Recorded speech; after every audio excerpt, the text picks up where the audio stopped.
সত্যনাম জয় গুরু জয়।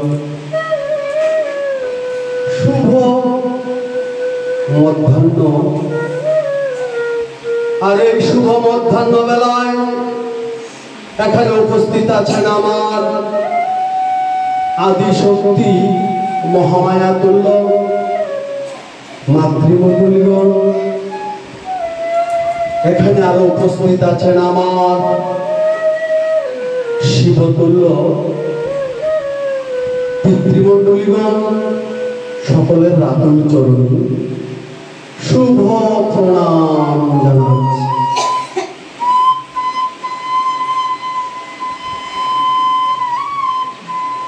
আরো প্রণাম জানাচ্ছি যার কথা না বললেই না হয়, আমার পরমারাধ্য গুরুদেব বৈদান্তিক সন্ন্যাসী গিরি সম্রাট গিরিজানন্দ গিরি বালক বাবা মহারাজের অভয় চরণে শুভ প্রণাম জানাচ্ছি। আজকে আমরা এই বাসায় সমবেত যে বিশেষ প্রার্থনায় অংশগ্রহণ করেছি, এই প্রার্থনাটা হচ্ছে আমার গুরু ভগ্নী শামুরানী সাহা, তার আদরের দুইটা সন্তান ফুকন সাহা এবং তার বড় ভ্রাতা, তারা দীর্ঘদিন ধরে তাদের বাসায় লোকনাথ বাবার আবির্ভাব তিথিতে এই বাৎসরিক উৎসবটা তারা দীর্ঘদিন করে আসছে। তাদের ধর্মের প্রতি অগাধ বিশ্বাস,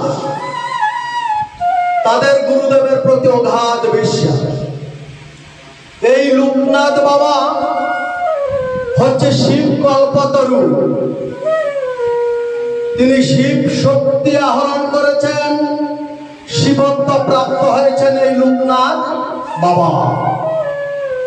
তার গুণের কথা বলে শেষ করা যাবে না, লোকনাথ বাবার জ্ঞানের কথা বলে শেষ করা যাবে না। এই যে মাসটা ভাদ্র মাস, এই ভাদ্র মাসের কিন্তু অনেক তাৎপর্য রয়েছে যদি জানা থাকে। এই ভাদ্র মাসে লোকনাথ বাবার যেমনি করে জন্ম, ভাদ্র মাসের 6 তারিখ শিব কল্পতরু আমার গুরু গিরিজানন্দ গিরি বালক বাবা মহারাজ এই 6 ভাদ্র জন্মগ্রহণ করেছে। আবার জন্মগ্রহণ করেছেন শ্রী শ্রী ঠাকুর অনুকূল চন্দ্র এই ভাদ্র মাসের তাল নবমী তিথিতে। তেমনি করে জন্মগ্রহণ করেছেন, আবির্ভূত হয়েছেন আমার ভগবান শ্রীকৃষ্ণ এই ভাদ্র মাসের অষ্টমী তিথিতে তিনি আবির্ভূত হয়েছেন। আজ থেকে 5252 বছর পূর্বে ভগবান শ্রীকৃষ্ণ আবির্ভূত হয়েছেন এই ভাদ্র মাসে। আবার আমার শ্রীমতী রাধারানী,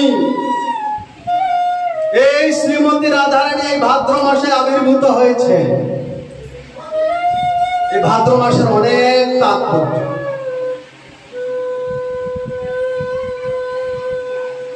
লোকনাথ বাবা এমন এক সাধক, শুধু লোকনাথ বাবা নয়, যত সনাতন ধর্মে উচ্চ স্তরের সাধক রয়েছেন প্রত্যেকেই কঠিন থেকে